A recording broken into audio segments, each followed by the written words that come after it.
Hey guys, welcome to this Ready Set Crypto video. Yesterday we watched the Commodity Futures Trading Commission, the CFTC, and the U.S. Securities and Exchange Commission, the SEC, testify before the Committee on Banking, Housing, and Urban Affairs in an open session that lasted about 2 hours. The session was held to discuss the SEC and CFTC roles in blockchain, virtual currencies, and ICOs. So first, let's highlight some of the most important quotes of the session. Of particular note were the comments of the CFTC chairman, Christopher Giancarlo, who stated, "This simple approach is well recognized as the enlightened regulatory underpinning of the internet that brought about such profound changes to human society. During the almost 20 years of do no harm regulation, a massive amount of investment was made in the internet's infrastructure. It yielded a rapid expansion in the access that supported swift development and mass adoption of internet-based technologies. Internet-based innovations have revolutionized nearly every aspect of American life, from telecommunications to commerce, transportation, and research and development.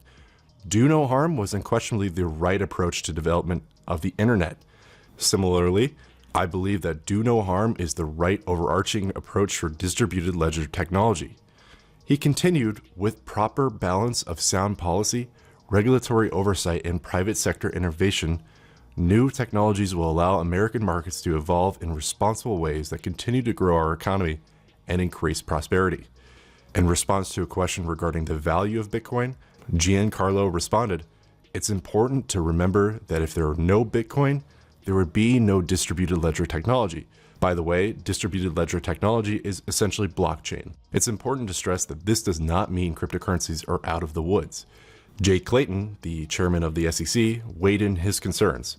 "At the same time, regardless of the promise of this technology, those who invest their hard-earned money in opportunities that fall within the scope of the federal securities law deserve the full protections afforded under those laws. This ever-present need comes into focus when enthusiasm for obtaining a profitable piece of a new technology before it's too late is strong and broad. Fraudsters and other bad actors prey on this enthusiasm."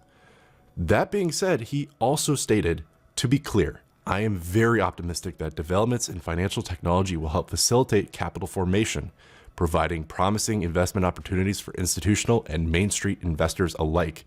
From a financial regulatory perspective, these developments may enable us to better monitor transactions, holdings, and obligations, including credit exposures, and other activities and characteristics of our markets, thereby facilitating our regulatory mission, including, importantly, investor protection." It was Giancarlo's concluding remarks that shone a positive light on the sentiments of the two agencies the most. As we saw with the development of the internet, we cannot put the technology genie back in the bottle.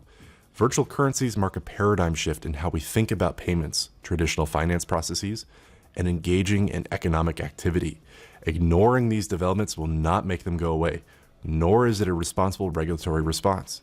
The evolution of these assets, their volatility, and the interest they attract from a rising global millennial population demand serious examination. So what does this all mean? What are the implications here? Let's break it down. The opening statements and the 2-hour session.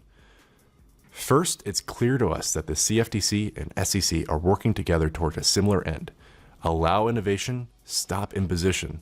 The new cyber unit of the Division of Enforcement will be more assertive toward this end, and increasingly so in the future. From the session, quote, "I have asked the SEC's Division of Enforcement to continue to police these markets vigorously and recommend enforcement actions against those who conduct ICOs or engage in other actions relating to cryptocurrencies in violation of the federal securities laws." The second point is that the main focus for their crosshairs is not DLT, distributed ledger technology, and cryptocurrencies, it's ICOs that scam and defraud investors. Third, as they made quite clear, the majority of ICOs that are utility tokens are securities. Quote, "Merely calling a token a utility token or structuring it to provide some utility does not prevent the token from being a security." Fourth, in a similar way, cryptocurrencies, such as Bitcoin and Ethereum, are not by default currencies. Quote, "Simply calling something a currency or a currency-based product does not mean it is not a security." Fifth, the ire of these organizations will be focused on ICOs and exchanges who go against the established regulations. Quote, Many trading platforms are even referred to as exchanges. I'm concerned this appearance is deceiving. In reality, investors transacting on these trading platforms do not receive many of the market protections that they would transacting through broker-dealers on registered exchanges or alternative trading systems. The sixth point is that for ICOs, AML or anti-money laundering, and KYC or know your customer checks must be in place.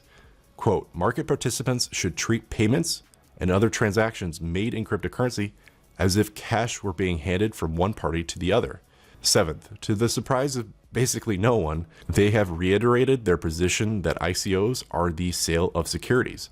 Quote, by and large, the structure of ICOs that I have seen involve the offer and sale of securities and directly implicate the securities registration requirements. Eighth, the market itself is at the mercy of many different manipulating factors. Quote, experience shows that excessive touting of thinly traded and volatile markets can be an indicator of scalping, pump and dump, and other manipulations and frauds. Ninth, Giancarlo suggested that policymakers should respect the enthusiasm of the younger generation, who are clearly drawn to cryptocurrencies and the seemingly bright prospects associated with them. However, he pointed out there should be adequate legal and regulatory provisions to deter those who wish to abuse the system for personal gains. He concluded his opening remarks by stating that the people at the helm of the economy should not discount the fact that the total value of cryptocurrencies is negligible compared to the net values of gold and currency markets.